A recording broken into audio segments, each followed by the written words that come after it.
तो आज की वीडियो के दो टॉपिक हैं आपके लिए। पहला है मल्टीप्लिकेशन ऑफ मैट्रिसेस। इसका मतलब कि हम किसी भी दो मैट्रिक्स को कैसे मल्टीप्लाई करेंगे, उसका प्रोडक्ट कैसे निकालेंगे। और दूसरा टॉपिक है ट्रांसपोज ऑफ मैट्रिसेस। तो हम पहले टॉपिक से स्टार्ट करते हैं। तो मैंने इसको समझाने के लिए आपके लिए दो मैट्रिक्स लिए हैं, ए और बी।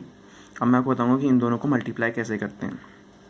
ठीक है, मल्टीप्लाई करने के लिए हमें एक चीज़ हमेशा याद रखनी होती है कि जब भी मल्टीप्लाई करना है तो हमें पहली मैट्रिक्स के पहली रो के एलिमेंट्स को दूसरी मैट्रिक्स के सभी कॉलम से मल्टीप्लाई करना है, तो हमें ऑप्टेन मैट्रिक्स के फर्स्ट रो के एलिमेंट्स मिल जाएंगे। और इसमें आपको देखना है कि अब सभी कॉलम से मल्टीप्लाई करना है, पर पहले पहली रो को फर्स्ट कॉलम से, फिर पहली रो को सेकंड कॉलम से। 0 into 2 3 into 5, 0 into 6 plus 3 into 10 ऐसे। फिर जब ये पहली रो कि सभी कॉलम से आप मल्टीप्लाई करते हैं, उसके बाद दूसरी रो को लेंगे, दूसरी रो को भी ऐसे करेंगे, दूसरी row into first column, second row into second column. तो इसको जब आप सॉल्व कर लेंगे तो आपको ऑप्टेन मैट्रिक्स मिल जाएगी। ठीक है, फॉर एक और एग्जांपल लिया है मैंने 3 इंटू 3 ऑर्डर का। ये तो आपका 2 इंटू 2 ऑर्डर का था। ओके, ये अब आपका 3 इंटू 3 ऑर्डर का मैंने लिया है। ये ए मैट्रिक्स है और बी मैट्रिक्स है। इसका भी आपको फाइंड ए भी पूछा है।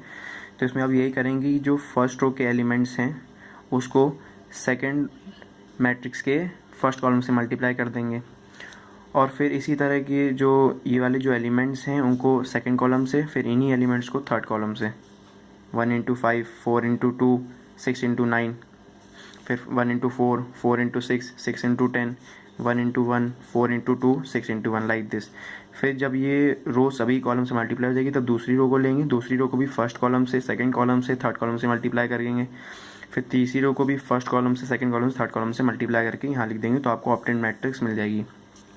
बस मल्टीप्लिकेशन ऑफ मैट्रिक्स में एक ही चीज़ का ध्यान रखना होता है कि जब भी मल्टीप्लाई करना है तो हमें पहली मैट्रिक्स के फर्स्ट रो के एलिमेंट्स को सेकंड मैट्रिक्स के पहले फर्स्ट कॉलम से, सेकंड कॉलम से, या फिर अगर थर्ड कॉलम देख रहे हो तो पहले थर्ड कॉलम से मल्टीप्लाई करना है। और फिर सेकंड रो को लेना है, सेकंड रो को भी फर्स्ट कॉलम से, सेकंड कॉलम से, थर्ड कॉलम से ऐसे मल्टीप्लाई करना है, तो आपको सारे ऑप्टेन मैट्रिक्स मिल जाएंगे।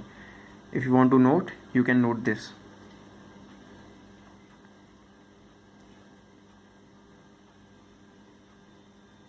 चलिए अब आगे बढ़ते हैं। तो एक और क्वेश्चन मैंने लिया है यहाँ पे, जिसका क्वेश्चन है कि आपको ए मैट्रिक्स दे रखा है और आपको फाइंड करना है के। इक्वेशन दे रखी है ए स्क्वायर इक्वल्स टू के माइनस 2i।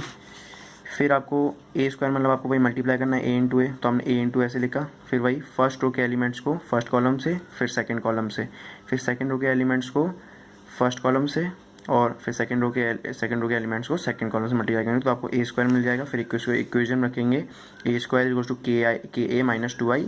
ए स्क्वायर की जगह ए स्क्वायर की वैल्यू रख देंगे, और के आपका कांस्टेंट है तो के ए के सभी एलिमेंट्स का मल्टीप्लाई हो जाएगा।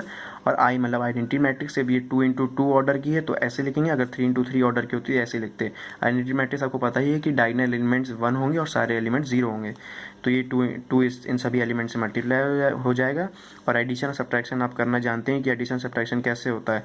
जैसे ये जो इनके कॉरस्पॉन्डिंग होते हैं उन्हीं को ऐड करते हैं, सब्ट्रैक्ट करते हैं। 3 के -2 के, 4 के या -2 के -2। अब देखिए कि ये भी 2 इंटू 2 ऑर्डर की है और ये भी 2 इंटू 2 मतलब ऑर्डर सेम है। अब मैं आपको बता चुका कि अगर किन्हीं दो मैट्रिक्स का ऑर्डर सेम होता है तो उन दोनों के कॉरस्पॉन्डिंग एंगल्स इक्वल होते हैं, तो 1 इज इक्वल टू 3 के -2। और जब इसको सॉल्व कर लेंगे तो आपको के की वैल्यू 1 मिल जाएगी। तो इस तरीके से आपकी ये वाली क्वेश्चन सॉल्व करते हैं। नेक्स्ट टॉपिक जो है वो है ट्रांसपोज ऑफ मैट्रिक्स।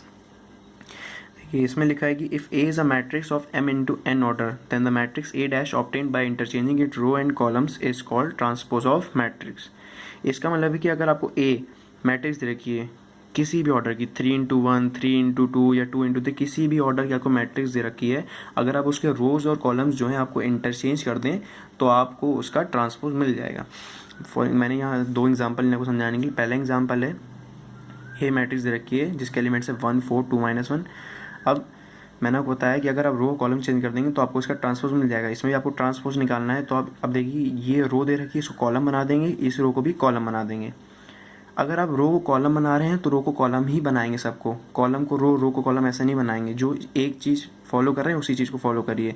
तो जैसे मैंने फॉलो करा है कि रो को कॉलम बनाना है, दोनों रो को कॉलम बना देना है, तो 1, 2 रो है तो इसको कॉलम बना दिया, 4 - 1 एक रो थी तो इसको भी कॉलम बना दिया 4 - 1। सेकेंड एग्जांपल देखिए कि इसमें आपको ए मैट्रिक्स दे रही है जिसके एलिमेंट्स है 1 2 -4 और ये कॉलम मैट्रिक्स है, ठीक है, वर्टिकली है, कॉलम मैट्रिक्स है। अब इसका ट्रांसपोज निकालना है तो इसको रो में चेंज कर दीजिए 1 2 -4।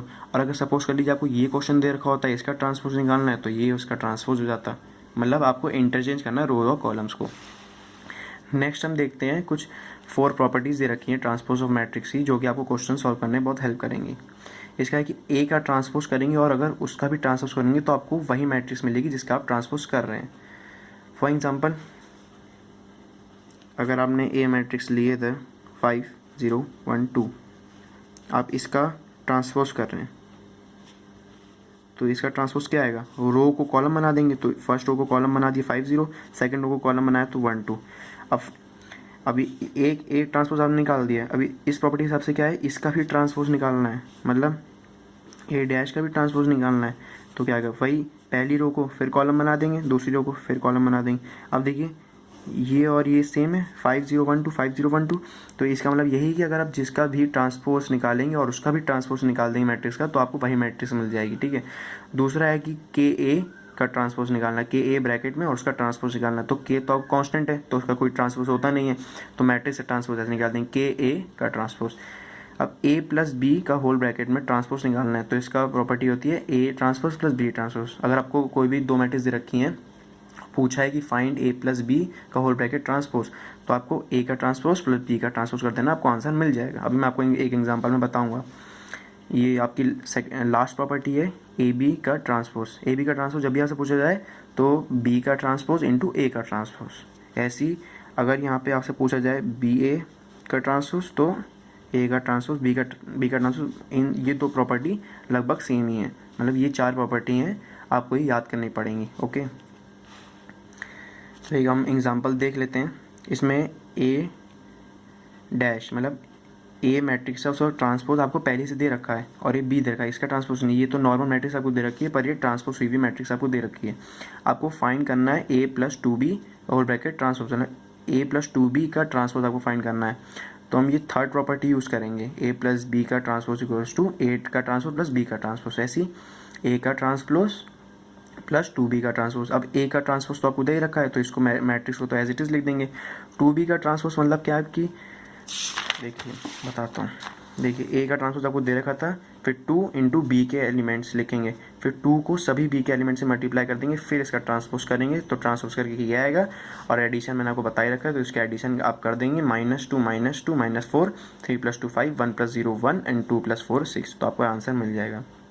Okay, thanks for watching this video. Please subscribe and like this video, and I will provide you next videos also for the chapter matrices. Thanks.